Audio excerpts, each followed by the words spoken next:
Alright, so I'm gonna go over a couple of markets today and maybe some point figure. First, I want to talk about the gold market and how this entire move set up. As usual, there was a downtrend and it was followed by a sideways movement. The initial buying came off of this wave right here. Pullback, thrust. It gave you some markup, and then there was a pullback and all that, and then it went in sideways consolidation. You had no idea, at least I didn't, that something like this was being planned, because sometimes the tape shows you and sometimes it doesn't. In this situation, it actually painted a very bearish picture. Painted a very, very bearish picture. And what happened here was that you had what you would call it, I think it was employment payroll report. Yeah, I think it's a non-farm. Yeah, I'm pretty sure that's what happened. And then based off of that really poor jobs report, there was this action. This breakout over the 100 EMA. Now, here's what you need to know about this is sometimes these moves are very unexpected and they're just caused by reports. So people that are, that's why you always need to have a stop in and all of that. And some folks will tell you, oh, it was a wedge or some stupid shit like that. But that's all bullshit in hindsight. Okay, whether it was this pattern or that pattern, no one really cares. Fact of the matter is, this was caused by news. So now you have this pressure, then you have pullbacks, and what you're seeing in the pullbacks, no supply, no supply, no supply, no supply, no supply, effort, breakout. So over here, you might be thinking of taking a short after this 34 wave, and after this lack of demand on the right hand side. This lack of demand is like that, what do you call it, the LPSY, and this sign of weakness. Why is a sign of weakness? Obviously heavy volume. It would have been better if this wave would broke these lows. It didn't break these lows, so you think it's within the range, and right here is this lack of demand, so you put on the short. But what happened was it didn't work, which is fine. You're gonna have trades that when it doesn't work, that's what your stop is for. Your stop is when when the trade doesn't work. That's it. If it doesn't work, you cut it quick. And what happened was basically the market went higher. Now there are two things that really prompted all this. The first was a non-farm payroll, and the second is this Brexit. So whatever the case is, it hit the 100 EMA, which in my opinion, is the most important one. The 20 and the 50 and all that, they're gamed, meaning traders know that that people look for the 50 MA as well as the 20 MA to bounce off of. So in my opinion, the 100, many times I've seen that. It's just my personal experiences. So yours might be the 200 or whatever, but I tell you, there's some anyway. It goes up 27, 90, 19, and then goes up and keeps on going up, and then goes up some more. This looks like a bull flag, but really it doesn't matter. What's important here is this, followed by this. That's what matters. What this is showing you is no freaking volume. Look.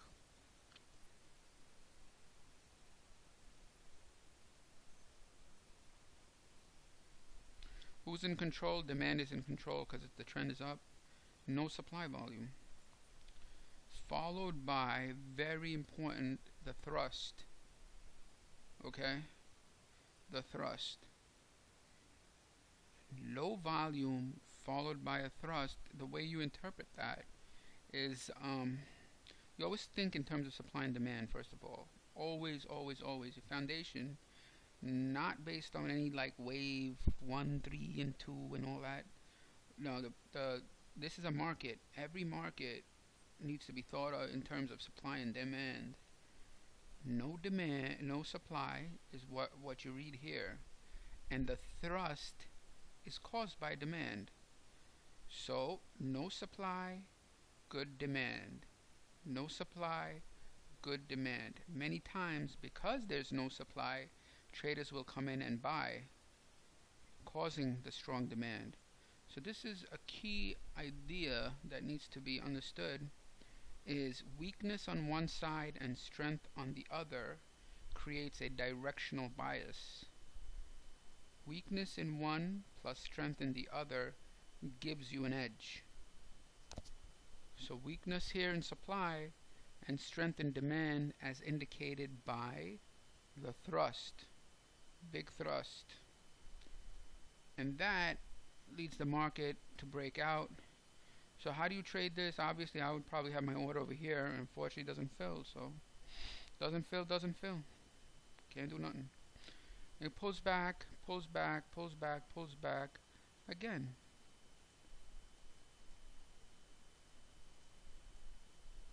No supply followed by a rally. Now some traders may have put their order right here to try to get the pullback, and they got filled. But for me, it's like too many wave highs. So the risk reward here, I'm not gonna get like a 4-1. So that's what I thought. And if you're wrong, you're wrong. You know, sometimes you're smart enough to trade with the trend, and sometimes you think the trend's gonna end, but it didn't. And the best thing here was to just put an order here and to go long with a stop below. The fundamental question that you always ask, and this is like a golden nugget before you put on a trade, fundamental question is, how much do I risk to find out? This question will guide you, because by saying this question or having a mental pattern or habit that asks this question, you already you're thinking correctly, because you ask the question that makes you think that you don't know what's going to happen next, which is true. You don't know the future, but you're focusing on what you can focus on, which is the risk. Your focus is on the risk, not whether it's going to go up or down. So you ask yourself, how much am I willing to risk to find out? And if you think of it in that perspective, you say, I'm willing to risk this much, and that's all you needed to do to get filled, to get a really nice swing up. Alright? For me, I made the mistake that, it's too high, it's not gonna work. And when you think like that, you fall into a trap of thinking you know what's going to happen next. Thinking you know what's going to happen next is a trading error. Thinking you know what's going to happen next is a trading error. It's not the same as overtrading or revenge trading, but it's a mental trading error. And it's really important. I'll go into that in some other thing, but the idea is, how much are you willing to risk? Okay, just that much. Get filled, boom. You get your 1 to 3 or whatever this is. The market continues higher. There was some selling, but all it did was cause the tests. This right here was effort. How do you know? 1 bar, 2 bars, 2 bars can't take out 1 bar, and it goes higher. By the time it goes up here, you know that this is effort because it proved itself. You could attempt to buy the pullback against the effort. Some may even consider this to be a spring, of this this low. I don't really look for springs, but then it pulls back and does all this crap, and then what's most important now is this. See that? This is lack of demand, lack of supply.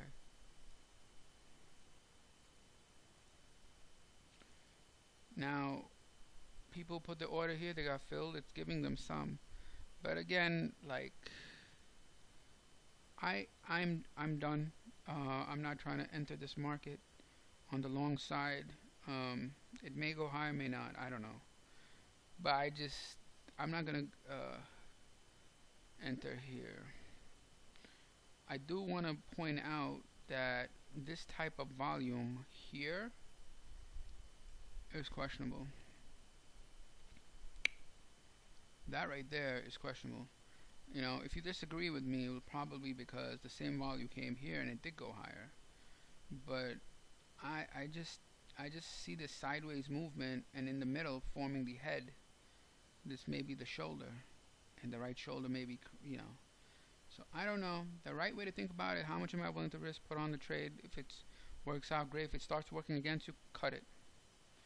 You know, you have to develop that ability. So, from Wyckoff perspective, this to me is a little concerning if you're on the long side. So far, we see that the lines have penetrated the 50 moving average, and I want to see the 100 being penetrated before taking a short. But more importantly, forget these averages. I'm more interested in heavy selling volume. Like you see this 40 up here. I want to see 40 on a down wave, because I want to see if these guys have artificially created this move. Many times they artificially create what looks like strength at the top. So over here I'm looking to see if they artificially created this move of 40 volume, which is really 40, 100, it's like 4,000 contracts. So I want to see if this is legit or not, and how I would know is if we have strong selling, because it means the same guys who ran this up are now dumping it. You know, they're reaching their distribution. Also note we're very close to that 1300 level. Okay. Now I don't know if it's gonna pull back or not. In fact, right now this is total strength. Alright. I don't want a piece of that here, but I do realize that you do not short this market. B, this is strength. It is bullish. It is going higher, and on higher time frames, it's definitely going higher. Okay, it's at a critical level around that 1300 level, and we'll see before the end of the week Friday if the if long traders want to exit this market. So they'll probably exit before Friday, you know, and they might set up a pullback, and I'll see if I can get that. But right now, with everything that's going on, you know, traders really used it as an excuse to jack up the market. For gold, Brexit, and all that. The next market I want to look at is the Japanese yen. This is another risk-off market. And let's see what we notice about this market is, well, first of all, I want to get my trends. So I mean, it pulled back and then it, you know, did all this. One of the things you want to do is you want to, in the Wyckoff method, there are 3 ways to measure trends. The first is the thrust. So what do they mean by the thrust? It means like when there's a rally, you mark the top of it. If it's a downtrend, you mark the bottom of it. So that's the first way first tool for measuring trends is the measurement of the thrust. Okay. The second tool is the halfway back point. The halfway back point is nothing. Imagine a Fibonacci retracement to the 50% level. Alright? So you're measuring progress in terms of, meaning rallies, in terms of their progress from prior rallies, which is captured by the thrust. And you're measuring the strength of the other side, meaning supply, by looking at how much of a pullback you're getting. So it's measuring the strength and it's measuring the relative weakness. And the third thing you do for measuring trends, this third technique, are trend lines. I don't like using trend lines too much, because if you start doing that, you start doing this trend line and this trend line and this trend line. So I'm not really interested in that. I like just uh, I just want to see that heavy volume come in. But from the perspective of thrusts, you notice that there's a shortening of the thrust here. See that? That from this cycle to the next cycle high, there's tremendous thrust. From that cycle to the third cycle high, where's the juice? Where is the juice? There is none. So I think this is a shortening of the thrust. Alright. This is one way, I mean, that you do shortening of the thrust, meaning from high to high. But it can also be from bar to bar. The other technique is bar to bar, but this is like the SMI approach is from high to high to high. So this is one cycle up, down, another cycle up, down, finally fifth wave or whatever you want to call it, up, down. Okay, that's good. Now the next thing is you want to see that heavy volume, which is what I'm looking for. This volume is the second highest volume.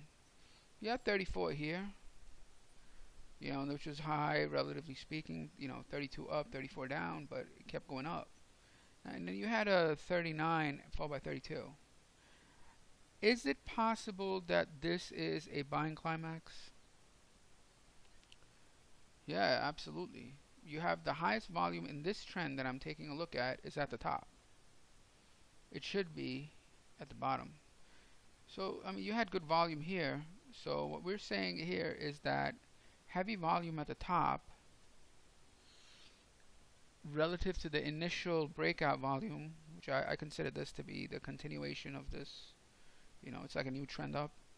So you have 33 up, 39 up. Smart money does not buy tops. They buy the bottoms and then they sell at the top. So in my opinion, you have a shortening of the thrust. You have heavy volume. Is this ending action? I don't know. Is there another move up? I don't know. But I'm just saying for now, it looks like this is fishy. It's a red flag.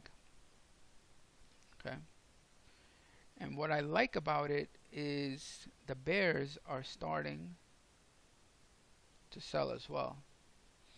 So at this point, we don't have the complete sequence that's required for selling, but for sure you can mark certain ranges, this, and extend this. Okay. Low, high. This right here is ice.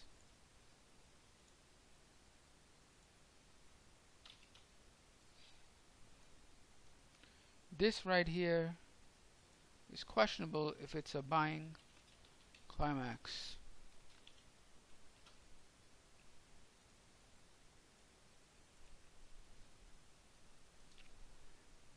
It definitely is a shortening of the thrust.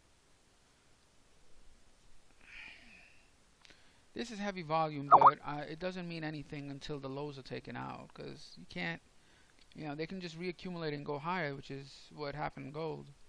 So you don't have enough evidence to short yet. Alright, so we're going to see how the right hand side and all that starts, how it starts. So that's what we're looking for. And that's all I have to say about the 6J. Finally, the notes. Another market that's going wacko. All the risk-off markets are going up. And there are many reasons for it, but the bottom line is really there's only one reason. Reason is fear. And they're gonna say talk about Brexit and unemployment report, which caused this move up. Is none of them really caused the move up. It's just the underlying fear of market participants, and that fear is going into the risk-off markets in the form of buying. Anyway, so this formed a range. The ZN formed a range. The tip-off, as usual, volume typically precedes price. That was the accumulation. That was the markup bar. That was low volume or lack of demand, lack of supply. I always get those two confused. Lack of supply, the thrust here, which told you you're going to go higher. How does it tell you you're going to go higher? Well, simple breakout, that's all. Because thrust, follow through. Thrust, follow through. You got the thrust, you got the follow through, and it continues higher. Okay. Now the question is there selling over here because you have a little bit of red? Again, folks, there's not enough evidence. Now this really leads me into the next part of what I'm going to do, which is when you have these trends in play, it is so important to identify the cause and effect targets. So how do you well, let's see. Ooh.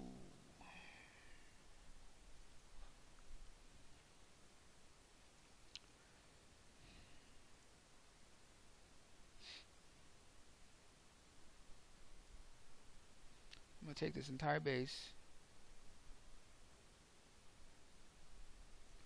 It's about 35 or 36. Effect. 1, 2, 3, 4, 5. 1, 2, 3, 4, 5. 1, 2, 3, 4, 15. 1, 2, 3, 4, 20. 1, 2, 3, 4, 25. 1, 2, 3, 4, 5, 30. That's 30. And we're already on 1, 2, 3. That's 33. The effect has been completed. That's the count, and it's reached its count. It's off by about 2 boxes.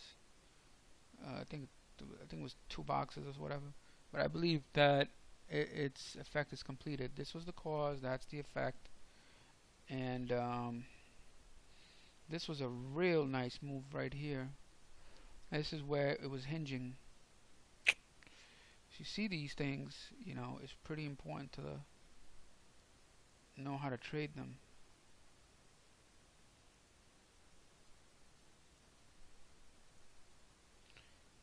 Okay.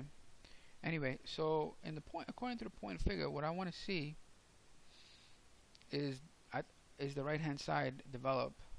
According to the point figure, the effect, the target has been reached, and we'll see how this behaves now. Now, does that mean you should short because you have a cause, you have effect, you go to the effect? No, effect is nothing more than a potential target. All right. Many times it's even done incorrectly.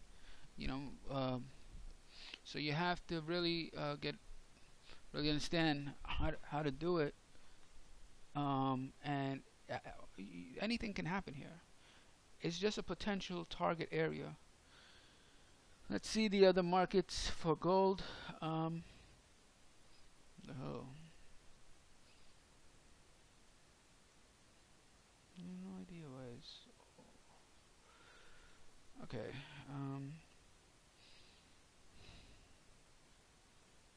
Yeah, this one I just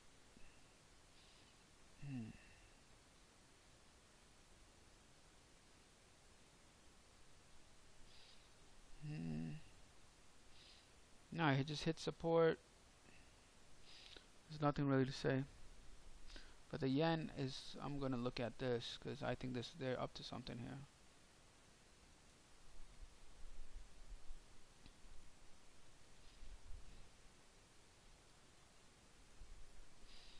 where's the cause, where's the effect?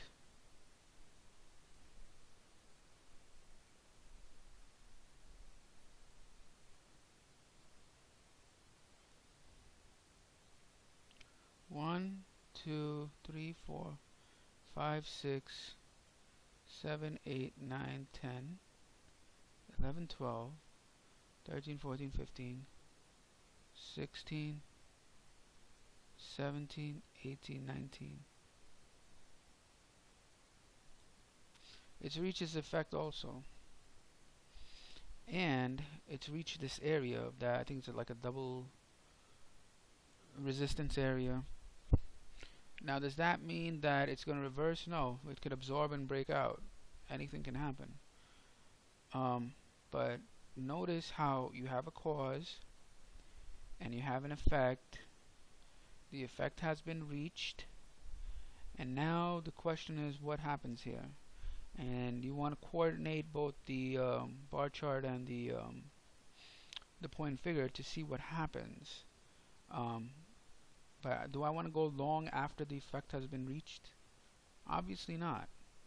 You had the cause, you had the effect. I want to see what happens when it reaches that.